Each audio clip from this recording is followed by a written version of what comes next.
कहते हैं कार्य विभाजन।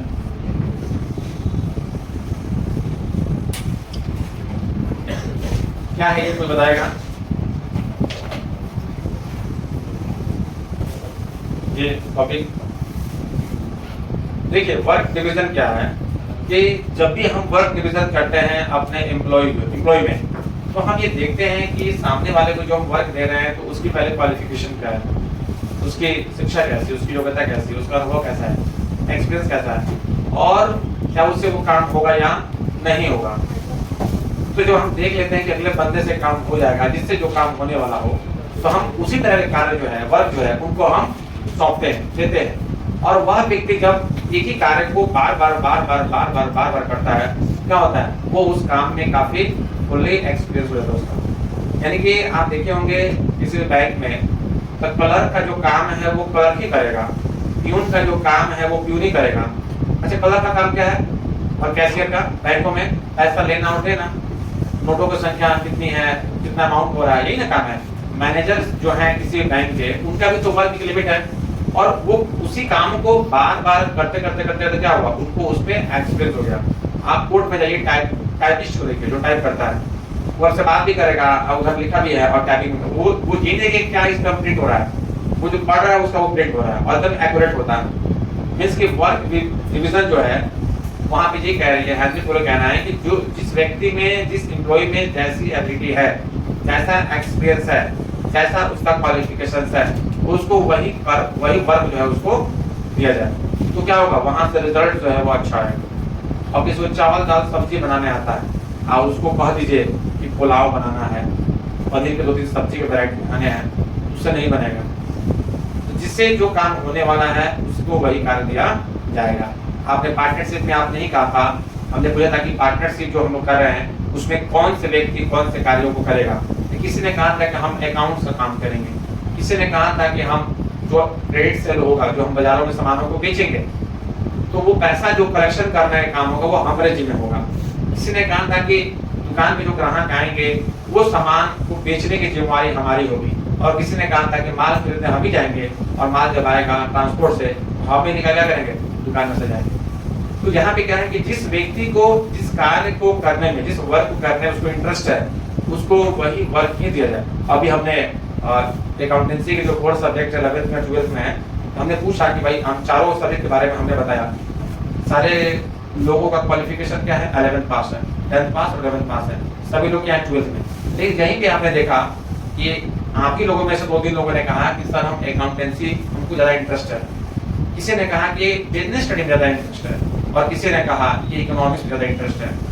लेकिन तीनों का क्वालिफिकेशन एक ही है, 10th 11th क्वालिफाइड पास है आप लोग, समझ रहे हैं।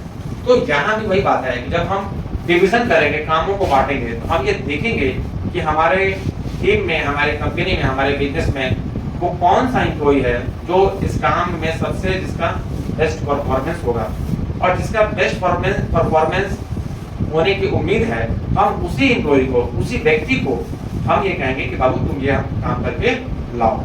क्योंकि जो आपके सीनियर होते हैं ऑफिसों में, उनको पता है कि हम किसको काम देंगे, किससे होगा और किससे नहीं होगा।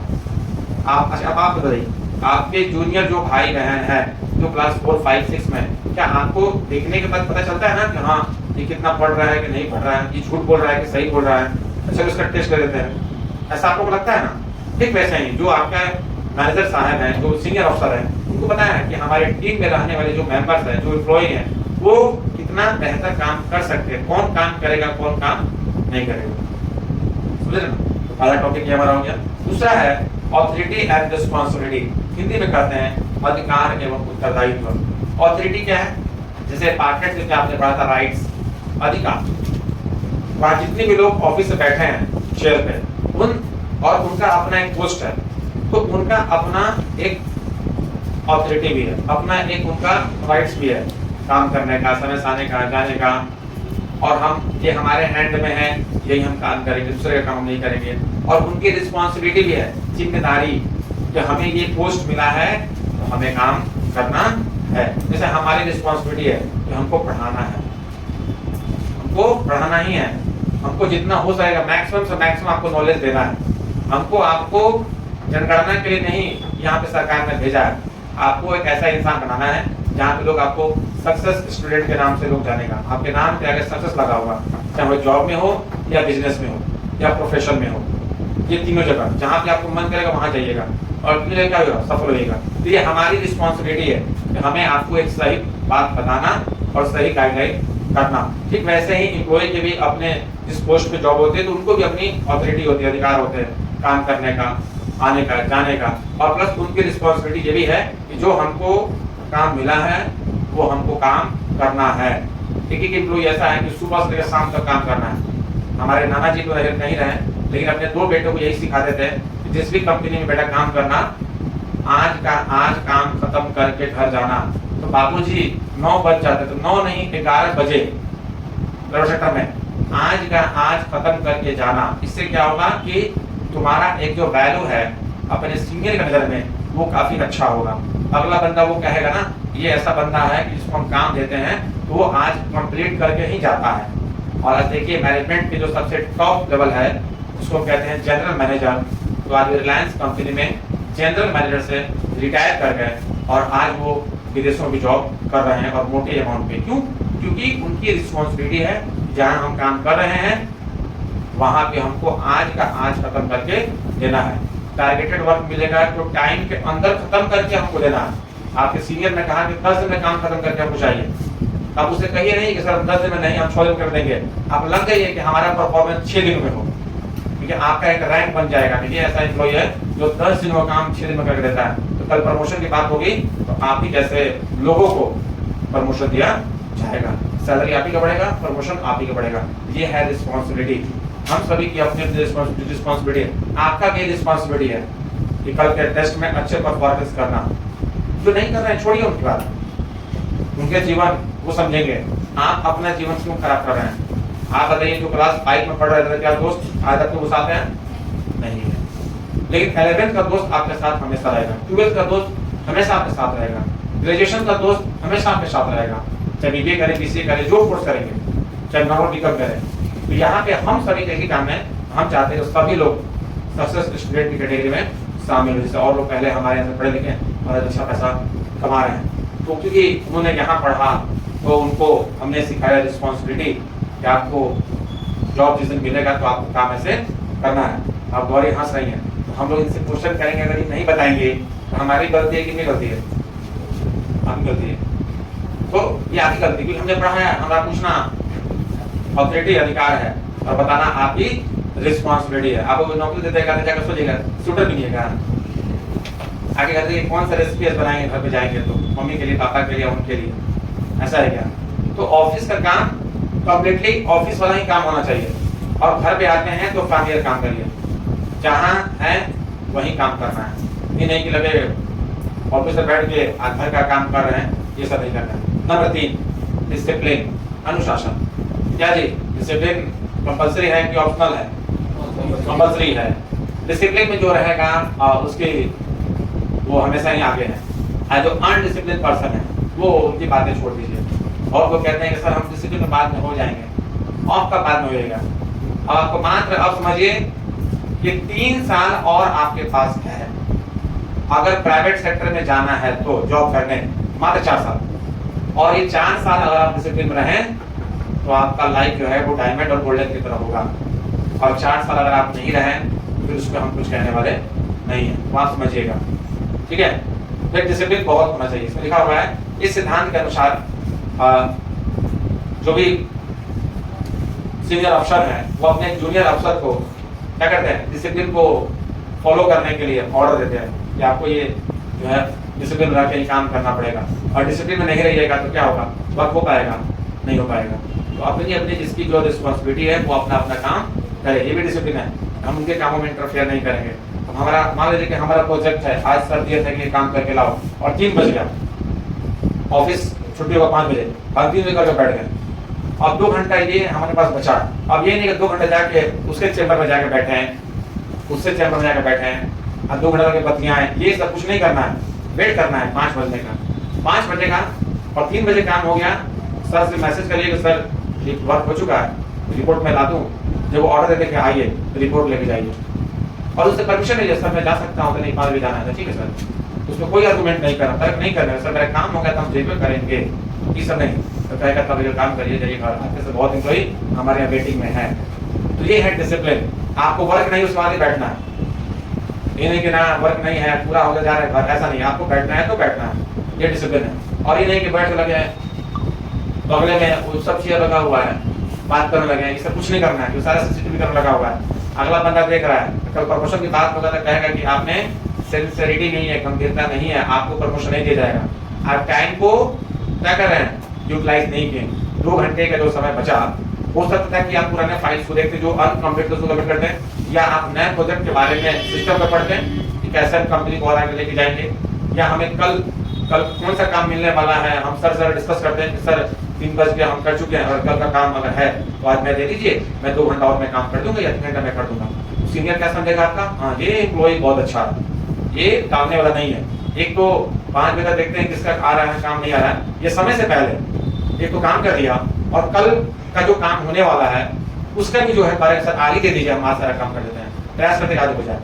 तो ऐसे एम्प्लॉय को कंपनी जो है हमेशा तलाश करती है जो डिसिप्लिन में रहते हैं और अपनी रिस्पॉन्सिबिलिटी को समझते हैं। और इस सारा का सारा जो चीज है वो किसका दिया हुआ है, हैंनरी फिल को दिया हुआ है कि एक एम्प्लॉय में डिसिप्लिन होना चाहिए। और सीनियर की यदि ये रिस्पॉन्सिबिलिटी है कि उसके अंडर रहने वाले जितने भी एम्प्लॉय हैं वो डिसिप्लिन को फॉलो करें, ठीक है।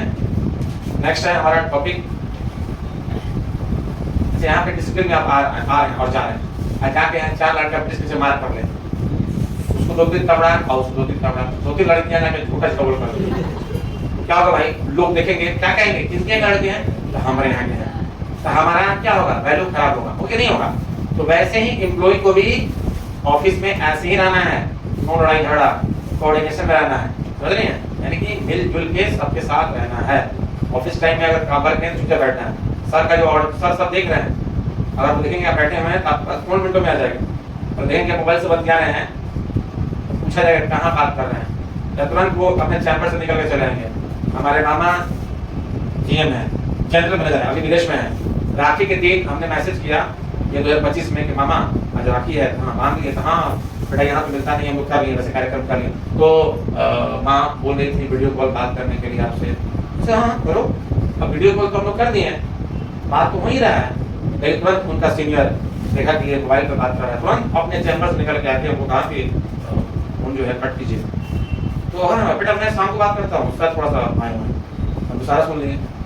तो ये परमिशन नहीं है, आप ऑफिस टाइम में आप ऑफिस के लिए काम करना है, लेसन में नो कम्युनिकेशन, इमरजेंसी है तो छुट्टी लीजिए घर जाइए, इतने स्ट्रिक्ट है, 30 को कहते डिसिप्लिन। और अब यहाँ पे आप लोगों का फोन आता है निकल जाते हैं, ये डिसिप्लिन नहीं है। और यही जो नेचर जो है अगर आप लोग का रहेगा तो कल भी वही रहेगा, तो क्या कहेगा, चाहिए घर जाइए, आपके ऐसा एम्प्लॉय नहीं चाहिए। तो डिसिप्लिन जो है सभी को सीखना है, आप दोनों को भी सीखना है। इसके बाद क्या है जी, आदेश की एकता, यूनिटी ऑफ कमांड, इसके बारे में कोई बोलेगा, यूनिटी ऑफ कमांड, आदेश की एकता कहते हैं हिंदी में, ये 4th नंबर है, आपको लिखे थे 14 प्रिंसिपल्स, उनको दिखाइए बगल में बैठिए, कोई बताएगा इसके बारे में, सोचिए। देखिए मैं कह रहा हूं कि आप एक कंपनी में एम्प्लॉय हैं, ध्यान दीजिएगा, और आपको ऑर्डर एक ही जगह से मिल रहा है, और इस बार क्या हुआ, इस वर्क में कि हमें यहाँ 3 सीनियर ऑफिसर कह रहे हैं कि जो कानपुर का फाइल है उसको पूरा करके आज लाओ। एक और सीनियर अफसर फोन कर दिया, दिल्ली का फाइल आज पूरा करें किसी भी कीमत पे चाहिए। एक और अफसर फोन कर दिया, कहते ग्वालियर का जो फाइल है जो काफी लंबे समय से लटका है, आज हमें किसी भी कीमत पे चाहिए। अब बताइए वो एम्प्लॉय एक ही फाइल को पूरा करेगा, और 3 फाइल का ऑर्डर आगे कैसे करेगा। तो यहाँ पे वो या तो ये नहीं कर पाएगा, या तो वो नहीं कर पाएगा, तो वो नहीं कर पाएगा। तो यूनिटी ऑफ कमांड कहता है कि कभी भी हम अपने एम्प्लॉयज को ऑर्डर देंगे तो उसके ऊपर एक ही ऑफिसर होना चाहिए, वो 3 ऑफिसर्स की बातों को सुनेगा तो फिर एक भी काम होने वाला नहीं है, फिर वो डाइवर्ट हो जाएगा, भाई अगर हम इनका नहीं करते तो ये नाराज, वो नहीं करते वो नाराज, वो नहीं करते, तो ऐसे नहीं करना है। तो ये 104 के जो कंसेप्ट है यूनिटी ऑफ कमांड, आदेश की एकता, क्या कहना है कि केवल एक ही आपके ऊपर बस एक ही अधिकारी होगा, वो जो कहेगा आपको करना है। और उन्होंने सिस्टम्स बनाया है कि हर एक एम्प्लॉय को उसका एक ही सीनियर अफसर क्या करेगा, गाइड करेगा, ऑर्डर देगा। सीनियर तो 10 है, लेकिन वो 10 ऐड नहीं करेंगे, एक ही करेंगे उसको, लेकिन एक के ऊपर एक अधिकारी बनाया गया। आप नौकरी करिएगा तो आपके ऊपर 4 मैडम ऐड नहीं करेंगे, एक ही करेंगे। जैसे स्कूल्स में एक प्रिंसिपल होते ना, तो प्रिंसिपल साहब जो कहेंगे सारे टीचर्स को, स्टाफ को वही करना है, और एक वाइस प्रिंसिपल हो जाएंगे।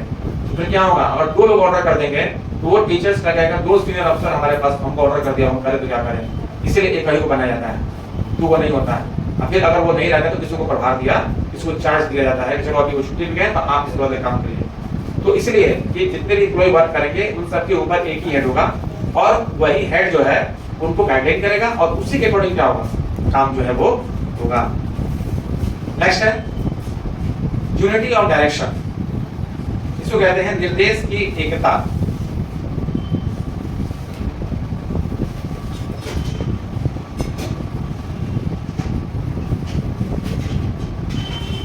जैसे यहाँ पे एग्जांपल में दिया हुआ है कि one head one plan for a group, माने एक हेड है, एक प्लान है, एक ग्रुप के लिए। Activity having the same objects, अगर सेम ऑब्जेक्ट्स है तो वो ठीक है। जैसे मान लीजिए कि एक मोबाइल है, उसमें बहुत सारे पार्ट पुर्जे हैं, तो एक मोटो क्या है कि हमको मोबाइल बनाना है, लेकिन कैमरा अलग है, रैम अलग है, उसमें बहुत सारे जो चिप्स वगैरह हैं वो अलग है। तो सारे लोग अपने अपने हिसाब से काम कर रहे हैं, सबको एक ही डायरेक्शन क्या हो रहा है, निर्देश दे रहा है, और सबका एक ही मोटो है, एक ही लक्ष्य है, मोबाइल जल्द से जल्द बन के क्या हो, तैयार हो जाए। नेक्स्ट आता है कि आपका subordination of individual interest to general interest, व्यक्तिगत हित समान हित के अधीन है। इसमें दिया हुआ है इस सिद्धांत के अनुसार एक कर्मचारी के हितों पर संगठन के हितों को प्राथमिकता दी जाती है। जैसे एक एम्प्लॉय का एक मैं पूछता हूँ कि आप नौकरी कर रहे हैं हैप्पी दुबे, तो आप जो पैसा मिलेगा उससे क्या करिएगा, क्या जो आप सैलरी कमाएंगे उससे क्या करिएगा, 1 लाख रुपये महीना मिल रहा है, कहाँ से क्या कर देंगे, अपने लिए करिएगा कि अपने परिवार के लिए करिएगा कि कंपनी के लिए करिएगा, कंपनी के लिए क्या करें, सुन रहे हैं ना आप, कंपनी इनको एक करोड़ मेहनत रही है, कंपनी के लिए कम कर रहे हैं ना, यही बात आ रहा है। देखिए 2 प्रायोरिटी होता है, तो कंपनी भी हमेशा अपनी प्रायोरिटी पहले रखती है, और सेकंड में रखती है एम्प्लॉय की प्रायोरिटी। इससे पहली प्रायोरिटी क्या है कि जो हमारा वर्क हो रहा है वो हो, हमारा परफॉर्मेंस अच्छा हो, जो गुड्स बनाए हैं जिसकी सप्लाई करनी है वो एक बहुत बेहतर ढंग से होनी चाहिए, ये पहली प्रायोरिटी है कि प्रोडक्शन हुआ और कंजम्पशन हो जाए। अभी तक देखिए हम लोग कैडबरी रखे हैं लेकिन कंजम्पशन नहीं हो पाया है इसका, देख रहे हैं ना। तो एक दिन क्लास में, सुबह वाले क्लास में लोगों ने हमें दिया था, तो हमने अभी तक कंजम्पशन नहीं हुआ है, तो एक लड़का बोला था हमको भी तुम मन नहीं कर रहा खाने का, तो हम कहे कि हम तुमको खिला दे क्या, तेरे कैसे खिलाइएगा, तो हम किसी का मन नहीं है आप उसको खिला दीजिएगा, पानी से भर पेट फुल है पेट, उसको पानी पिला दीजिएगा, आप को रोटी खाते हैं,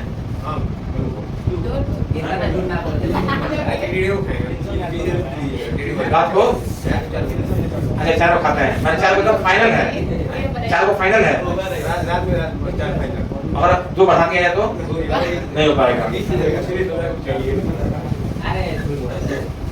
तो उस लड़के को हमने कहा कि ये कैडबरी जो है हम तुमको खिला देंगे, तो क्या कैसे खिला देंगे, तो हम कहेंगे तब हम लड़की बन जाते हैं उस दिन के लिए, तो हम लड़की बन के उससे बात किए, बहुत सारी बातें किए हैं, तो खाने के लिए अब खाइए नहीं तो एकदम खा लेंगे लाइए। तो ये क्या है कि आपको सामने वाले को कंजम्पशन करा देना है। आप देखिए प्रचार दिखाता है टेलीविजन पे, दिखाता है ना, ईद का मौसम आया है, ईद का त्यौहार, बहुत से लोग, एक नया ट्रेंड है, बड़ी बड़ी कंपनियां जोड़ रही है, क्योंकि फेस्टिवल ही एक ऐसा अपॉर्चुनिटी है कंपनियों के लिए, क्योंकि लाखों करोड़ों की संख्या में एक फेस्टिवल लोग मनाते हैं। अब सोचिए कि एक फेस्टिवल में ये कहा जाए कि ईद का त्यौहार है, खुशियों का त्यौहार है, वो तो लंबे समय से हम लोग सुनते हुए आ रहे हैं, होली खुशियों का त्यौहार है, दीपावली खुशियों का त्यौहार है, सुनते हुए आ रहे हैं, लेकिन इसमें क्या नया ऐड कर दिया जाए, खुशियों का त्यौहार तभी होगा जब आप लोगों का मुंह मीठा कराइएगा। आप बताइए ईद के दिन क्या कोई बंदा किसी के यहाँ जाता है तो क्या वो उसका मुंह मीठा कराता है? नहीं। हम लोग जब जाते हैं ईद के दिन तो लोग सेवई खिलाते हैं या कुछ और चाय हुआ, नमकीन हुआ, तो लोग नहीं लगता जी। यहाँ पे क्या सिखाया जा रहा है प्रचार के माध्यम से, आप जाइए, खुशियां आप ही मनाइए और ये सामने वाले को मुंह मिठा कराइए। देखिए सेल बढ़ जाता है कि नहीं बढ़ जाता है? बढ़ जाएगा। दीपावली के लिए यही कंसेप्ट है, लोग एक दूसरे को गिफ्ट देते हैं ना जी, देते हैं। तो ईद में भी इस बार का प्रचार में यही आया था, क्योंकि कंपनी क्या करना है, इसको बेचना है और लोग दे ही रहे हैं, बेच रहे हैं। और लोग भी गुजरात बताइए, आप किसी के यहाँ गए और एक वो पिस्ता वाला कैडबरी आता है 150 रुपए का, अगर हम लोग किसी को दे दें, अपने दोस्त को ही दे, तो क्या वो नाराज हो जाएगा? क्या नहीं, खुश हो जाएगा। और एक बहन दूसरी बहन को दे रही है पट्टी पड़ताल में, तो क्या वो नाराजगी होगी? नहीं, और खुश होंगे। सेवई खाते तो मन पक गया है, मुर्गा खाते खाते मन पक गया, चाय चलो कैडबरी आया, फरवरी में बिक्री ज्यादा रहेगा। तो चलिए वो बात अलग है। तो ये चीजें हैं, जो सारी चीजें हैं। नेक्स्ट क्या है इसमें? रेमुनरेशन टू एम्प्लॉय, कर्मचारियों का पारिश्रमिक क्या होता है ये बताइए कोई?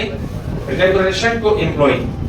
देखिए इसमें Sameer, remuneration to employ, employ मतलब जो किसी कंपनी में काम कर रहा है। अगला बंदा जब काम कर रहा है तो कंपनी की ये रिस्पॉन्सिबिलिटी है, ये जिम्मेवारी है कि जो बंदा हमारे यहाँ वर्क कर रहा है तो उसको हम सैलरी दें, उसको हम पैसा दें, चाहे वो हम वर्क बेस पे दें या उसको हम मंथली बेस पे दें, और उसके जो लिविंग स्टैंडर्ड है उसको हम उठाएं।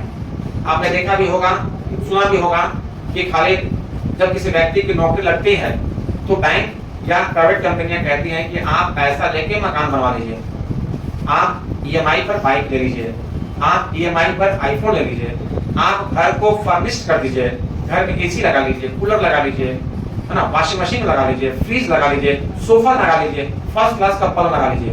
ये सारा पैसा जो है, जो अच्छे पदों पे जो लोग होते हैं उनको कंपनियां प्रोवाइड करती देती है। क्यों देती है? आप बताइए क्यों देती है? तब तक हम पानी पीते हैं, बता दीजिएगा तो हम मान जाएंगे। ठीक है, एक और अच्छी बात, हाँ, और बताइए उत्तर जी क्यों देती है? ये सारी चीजें क्यों दे रही है? क्योंकि ये सारी चीजें लोन पे देती है कंपनियां, बैंक से कह दी कि ले लीजिए आप। क्यों देती है कंपनी बताइए? ठीक है, सेल बढ़ेगा, हमारे कंपनी का सेल बढ़ेगा। बैंक में नौकरी करते हैं तो बैंक कहती है वाशिंग ले लीजिए, तो बैंक का सेल बढ़ जाएगा, खुश होगा, वही ना पा रहा है। जनरेशन टू एम्प्लॉय में यही बात हो रहा है कि एक व्यक्ति चाहे सरकारी में हो, सुनिए लोग चलो यही सवाल ब्लॉक कर दिया, तलाक कर दें लोग पेपर नहीं बना किया, बाद में दे दीजिएगा, अगर पढ़ाई हो जाता। शांत रहिए। देखिए आपने कहा कि कंपनी सेल बढ़ाती है, बैंक का कोई एम्प्लॉय है या किसी कंपनी का एम्प्लॉय है, वो फर्नीचर नहीं बेचता, वो गाड़ी नहीं बेचता, वो मोबाइल नहीं बेचता, उसके बाद भी कहते हैं कि आपको ये फैसिलिटी कंपनी प्रोवाइड करा रही है कि आप बैंक को लोन ले लीजिए, लोन लेके फ्लैट लीजिए, लोन लेके कार ले लीजिए, लोन लेके बाइक ले लीजिए। क्यों? उत्तर है किसी के पास? आप लोगों के पास? लेने के बाद भागेगा नहीं, काम को कोई तो भागेगा ना।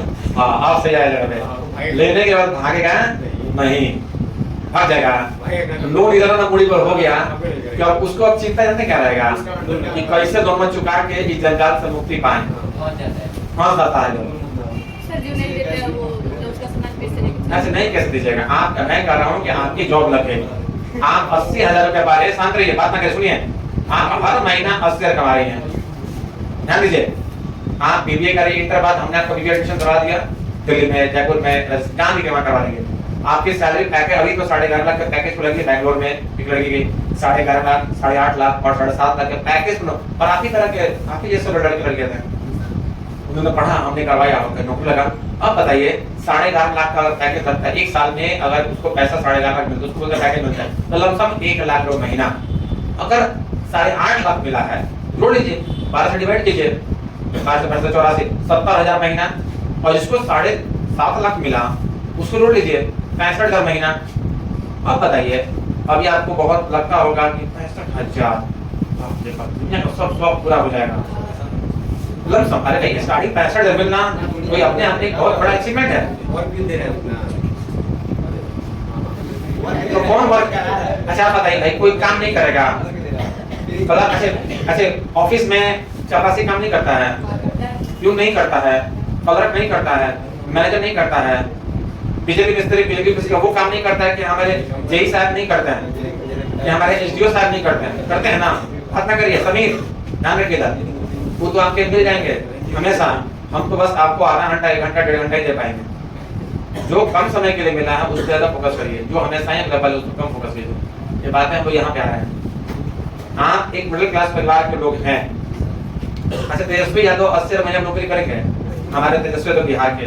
नीतीश कुमार जी के बेटे निशांत कुमार नौकरी करेंगे, रामविलास पासवान जी के बेटे चिराग पासवान जी नौकरी करेंगे, और भी कोई अन्य पार्टी के नेता क्या वो नौकरी करेंगे? उसके लिए बहुत आम बात है। नौकरी कौन करेगा? इस पे जिसके यहाँ दिक्कतें हैं, जिसके यहाँ ढंग का खाना नहीं है, वो व्यक्ति पढ़ रहा है, पढ़ के मेहनत कर रहा है और आगे बढ़ रहा है। और भाई साइकिलों को पैसा नहीं था, 10 बार पढ़ा उड़ा दिए, नौकरी हो गया तो महीना कमा रहे हैं, तो क्या सोचिएगा?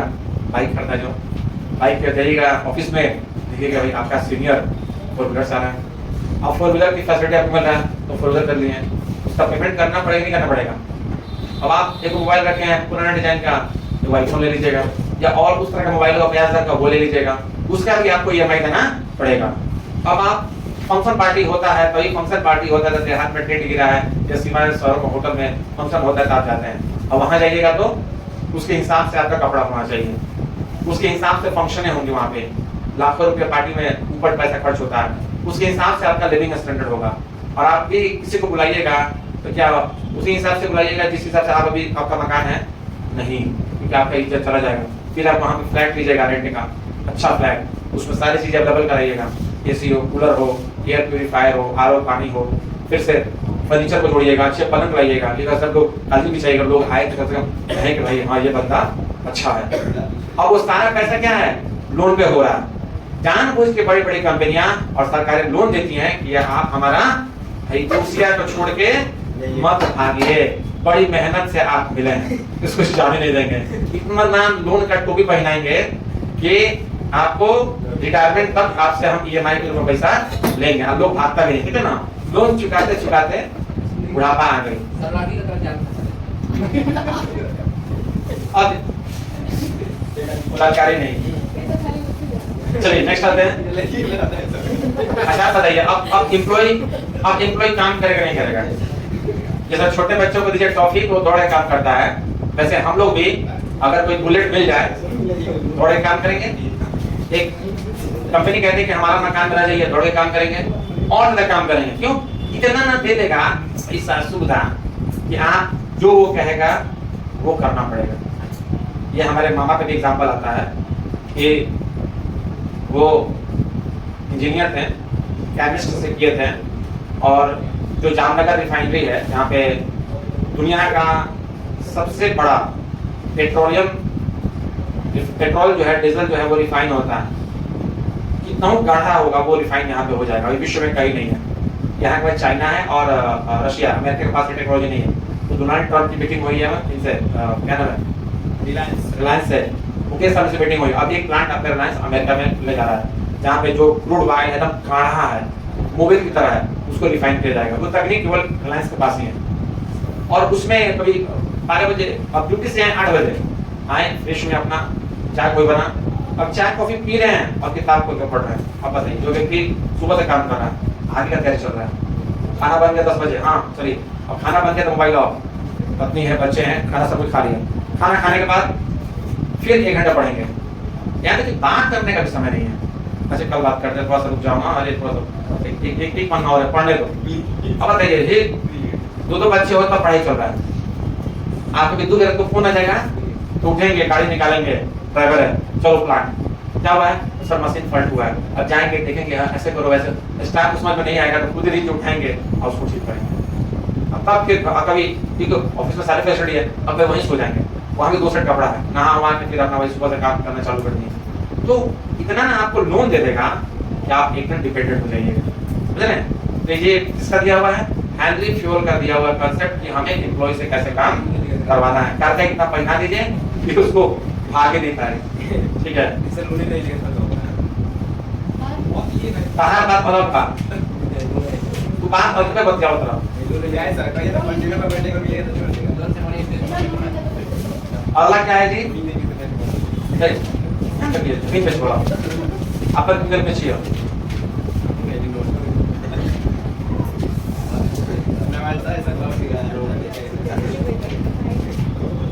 चलिए नेक्स्ट आते हैं, कहां तक थे हम लोग? Centralization and decentralization. 8 नंबर केंद्रीकरण तथा विकेंद्रीकरण। अच्छा सेंट्रलाइजेशन क्या होता है? कि सारा जो डिसीजंस है वो एक ही व्यक्ति डिसीजंस लेगा। हाँ केंद्रीकरण। और डिसेंट्रलाइजेशन क्या है? कि एक व्यक्ति डिसीजंस नहीं लेगा, वन पर्सन नहीं है। इसमें जिसको जिसको हिसाब से जो जो हम पोस्ट दिए हैं उस पे उनकी अपनी ऑथोरिटी है और उनकी अपनी रिस्पांसिबिलिटी है। वो अपने अपने हिसाब से हर चीज का डिसीजन जो है वो लेंगे। बिजनेस को कैसे करना है, कैसे प्रोडक्शन की पॉलिसी बनानी है, कैसे हमको बिजनेस को और एनहांस करना है, एक प्लांट है एक और फैक्ट्री कैसे लगाना है, ये हर लोगों को हमने डिसेंट्रलाइजेशन करके रखा है। और नहीं तो मालूम चला कि पूरा एक ही व्यक्ति डिसीजन ले रहा है तो फिर क्या होगा? वो काम हो नहीं पाएगा। इसीलिए लोग क्या करते हैं? कार्यों को बांट देते हैं, कामों को बांट देते हैं। उसके बाद उनको हम ऑथोरिटी दे देते हैं कि अगर आपको एक नए प्लांट की आवश्यकता पड़ेगी तो आप लगा लीजिएगा, केवल हमसे आके बात कर लीजिएगा, सारा तैयार कर लीजिएगा प्रोजेक्ट। क्या होगा, कैसे होगा, सारा रिसोर्स अवेलेबल करा लीजिएगा, बजट बना लीजिएगा और फाइनलाइज करने के लिए एक बार आके हमसे मीटिंग कर लीजिएगा, बस हो गया। हम एक बार आपके प्रपोजल को देखेंगे और ओके कर देंगे। मतलब ओके का परमिशन लेना पड़ेगा, लेकिन अब ये कहिए कि प्लांट लगाना है तो उसके पास इतना समय नहीं, एक वो दिमाग लगाएगा, वो आपको बना दिया। जैसे मान लीजिए नीतीश कुमार बिहार के मुख्यमंत्री थे, डीजीपी हैं, जिनको क्या पूरे बिहार की जिम्मेवारी है कानून व्यवस्था की। उन्होंने क्या बनाया? IG, commissioner, DM, SP. तो डीएम को कोई डिसीजन करना है क्या वो पूछा जाएगा क्या कमिश्नर से? आगे वो डीजीपी से पूछा जाएगा, क्योंकि उसके अपने अथॉरिटी है, उनकी अपनी रिस्पांसिबिलिटी है। कुछ भी होगा तो अपने रूल्स के अकॉर्डिंग काम कर लेंगे, वो पूछने नहीं जाएंगे। ठीक वैसे ही यहाँ भी डिसेंट्रलाइजेशन में ऐसा ही है, वो समय के अकॉर्डिंग वो अपने हिसाब से काम करेंगे। नेक्स्ट आता है हमारा स्केलर चैन। स्केलर चैन देखिए, स्केलर चैन का मतलब क्या होता है? आपने मैनेजमेंट के 3 लेवल को देखा। अगर टॉप लेवल का कोई बात है तो वो कहां तक जाएगा? लोअर तक जाएगा। और लोअर की कोई बातें हैं वो कहां तक जाएगा? टॉप तक जाएगा। यानी कि इन्हीं सारे कंडीशंस को जो है स्केलर चैन के नाम से जाना जाता है। हम कहते हैं कि किसी बैंक में चपरासी को दिक्कत है तो किसको कहेगा? क्लर्क से कहेगा। क्लर्क किससे कहेगा? मैनेजर से कहेगा। और तब मैनेजर क्या करेगा? उसकी सहायता करेगा, ठीक है, वो कहेगा क्लर्क से, फिर वहां तक पहुंचेगा। लेकिन अगर मैनेजर को दिक्कत है किसी ब्रांच में, वो किसको कहेगा? वो अपने सीनियर को कहेगा। फिर वहां नहीं समाधान होगा तो उसका अपने सीनियर को कहेगा, फिर वहां से जो रिजल्ट आएगा उसको बताएगा, फिर उसको बताएगा। यानी कि ये ऐसे पिरामिड टाइप पे ये अपना चलता है, ऊपर से नीचे किसी को चलता रहता है। नेक्स्ट है हाँ ऑर्डर। ऑर्डर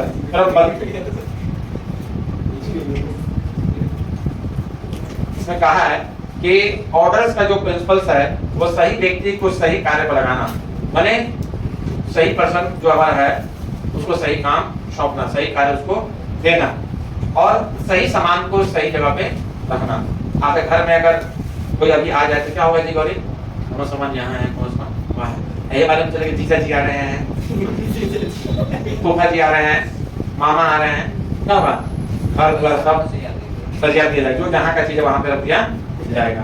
तो यहाँ भी ऑर्डर का मतलब यही करा है कि फैक्ट्रियों से लेके ऑफिस तक जो सही व्यक्ति को सही कार्य करवाइए और जो चीजें जहाँ का है उसको वहीं पर रखिए। लड़के लोग ज्यादा खुश होती है जी, हम देखें कि हमारी आंखों से देखा हुआ चीज है और होना भी चाहिए, ये परिवार की बात है, होना भी चाहिए।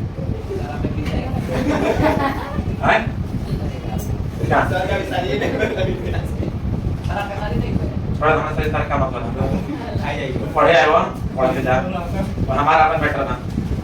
चलिए नहीं लड़का तू होगा सर का नाम दिया गया। आइए इक्विटी, समता। समता क्या कहता है दित्या? इक्विटी। इक्विटी मतलब क्षमता। क्या होता है ये क्षमता? इक्विटी क्या होता है? कोई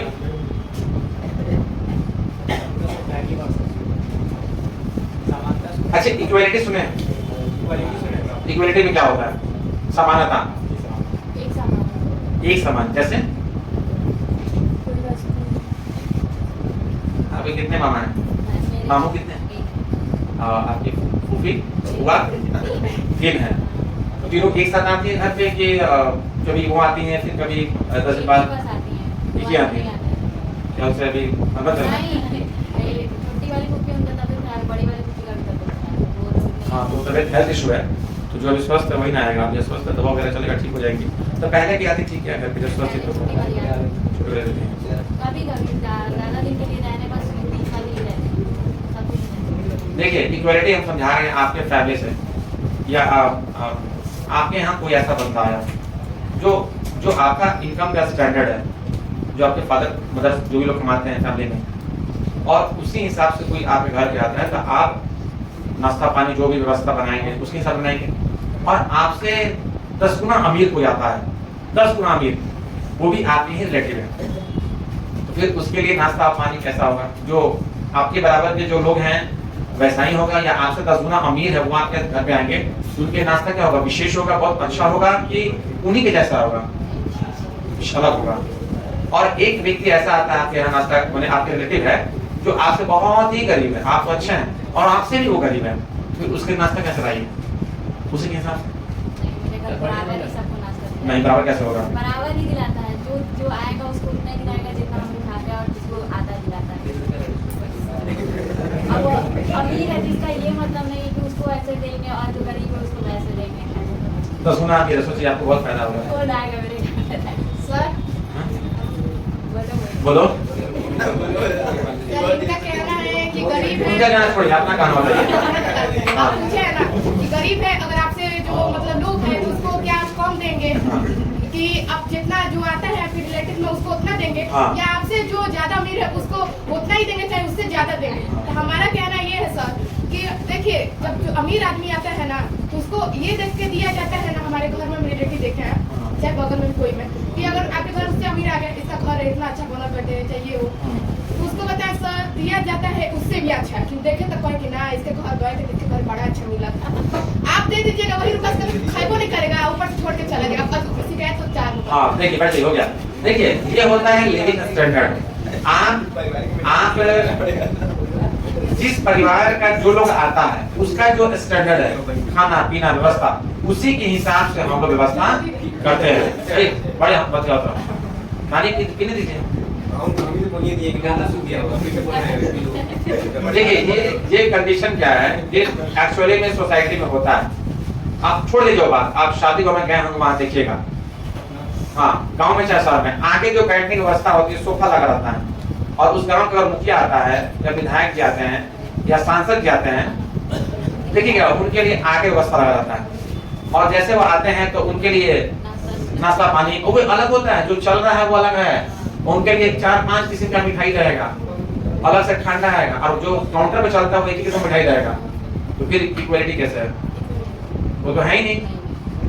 तो जो जैसा है उसी के हिसाब से यहाँ पे किया जाता है, लेकिन बिजनेस में एम्प्लॉय के साथ ऐसा हम लोग नहीं कर सकते हैं। जैसे एक कंपनी का पार्टी रखाया, कंपनी का रखा है पार्टी रखाया, एनुअल पार्टी हो रहा है कंपनी का, इसमें कंपनी का टॉप लेवल अधिकारी जो होगा वो भी वही खाना खाएगा, मिडिल लेवल जो एम्प्लॉय होगा वो वही खाना खाएगा, और लोअर लेवल जो एम्प्लॉय होगा वो भी वही खाना खाएगा। लेबर को छोड़ के लेबर की व्यवस्था अलग करते हैं, जो लोग नॉन मैट्रिक होते हैं, जो लेबर का काम करते हैं, उनके अलग व्यवस्था हम लोग बनाते हैं। ठीक है, सांसद की शादी हुई थी पटना में, जब वो सांसद विधायक वगैरह वगैरह को बुलाए थे तो वो व्यवस्था थी, तो उस दिन बुलाए थे।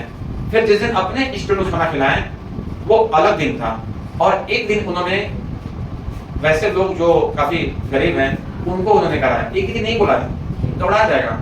हर अपन जब तेजस्वी यादव पहुंच रहे हैं, उनके पिताजी पहुंच रहे हैं, राबड़ी जी पहुंच रही हैं, और नीतीश कुमार पहुंच रहे हैं, उस समय आरिफ मोहम्मद खान साहब थे बिहार के राज्यपाल, वो पहुंच रहे हैं, अब उसी में वो सबको बुला लीजिएगा तो थोड़ा सा अच्छा नहीं लगेगा, थोड़ा सा जो हम लोग का समाज है उसी हिसाब से चलता है। तो ये सारी चीजें हैं यहाँ पे, लेकिन ये इक्विटी का मतलब यहाँ पे ये हुआ कि आपको एक ही साथ सबको मान सम्मान इज्जत पैसा वगैरह सब देना, इक्वलिटी करना है, पक्षपात नहीं करना है, जो भी हमारे एम्प्लॉय हैं उनके साथ एक अच्छा गुड बिहेवियर करना है, उनके साथ न्याय करना है, अन्याय नहीं करना, जो जितना काम कर रहा है उसको उतना पैसा मिलना चाहिए। ठीक है ना, ये है हमारा इक्वालिटी। उसके बाद है स्टेबिलिटी और पर्सनल। स्टेबिलिटी क्या होता है? बंद कीजिए मोबाइल को। स्टेबिलिटी, अच्छा स्टेबिलिटी क्या होता है? स्टेबिलिटी ऑफ एम्प्लॉय, कर्मचारियों का अस्थायित्व। मतलब कि हम ये चाहते हैं, हेनरी फ्योल हमेशा ये चाहते थे कि हम जिस एम्प्लॉय को अपने यहाँ रखें और वो एम्प्लॉय हमारे यहाँ एक अच्छा परफॉर्मेंस दे रहा है, तो वह एम्प्लॉय जो है यहीं पे काम करे, वो हमारे कंपनी को छोड़कर किसी और कंपनी में नहीं जाए। ये हुआ हमारा स्टेबिलिटी ऑफ एम्प्लॉय। अभी अच्छा आप सोचिए, कोई अच्छा कोई व्यक्ति कार्य कर रहा है आपके दुकान पे, तो क्या आप उसको चाहिए क्या कि वो छोड़ के चले जाए मेरी दुकान?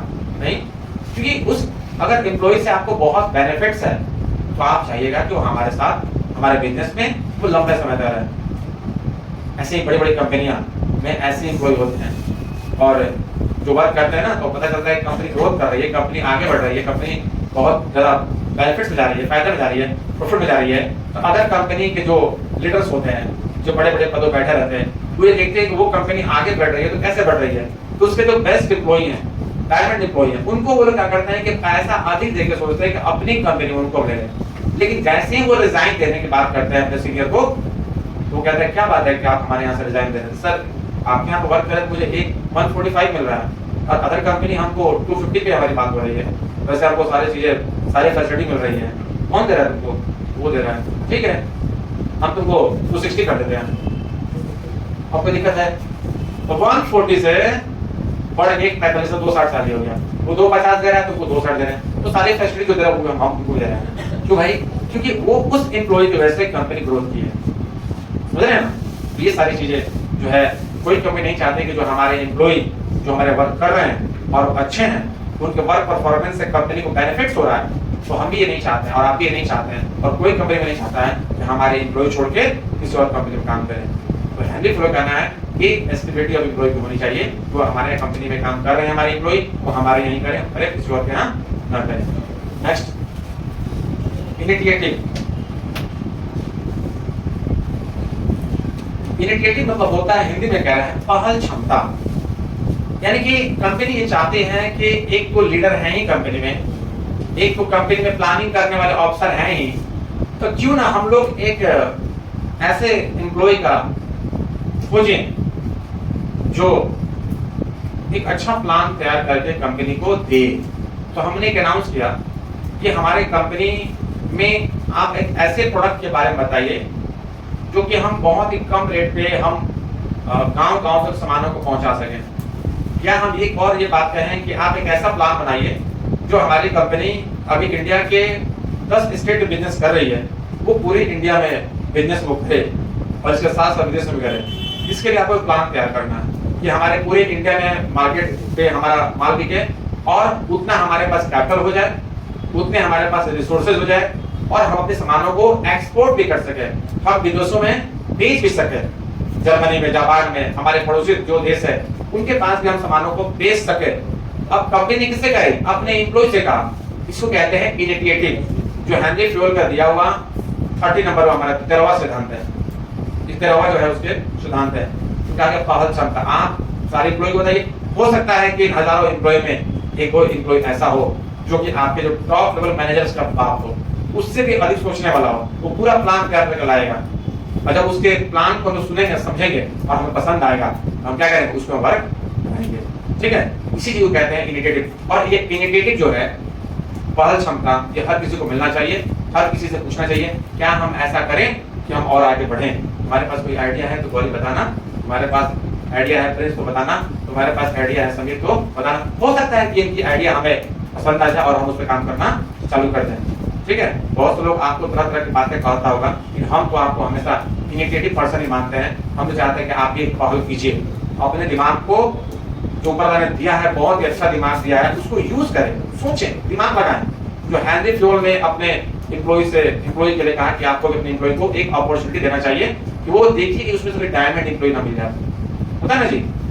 चलिए नेक्स्ट है, लास्ट है वैसे, सहयोग की भावना। ये तो कोऑर्डिनेशन जो पढ़े हैं वही है, उसी को यहाँ पे रखा है कि एक टीम में हमें एक दूसरे को कोऑपरेट करके और उसके साथ आप मिलजुल के काम करना चाहिए। ये खत्म हो गया। और इसमें इन 14 टॉपिक्स में हमने, अगर आपने कुछ और विषय जानना है या कुछ और इसमें कुछ नहीं समझ में आया है तो आप हमसे पूछ सकते हैं। तो अब जा रहे हैं लोग, ठीक है, फिर कल हम लोग बात करेंगे, कल न्यू टॉपिक पे बात करेंगे। कल तो हम लोग एमसीक्यू है, उस पर हम लोग काम करेंगे। एमसीक्यू पढ़ जाइएगा।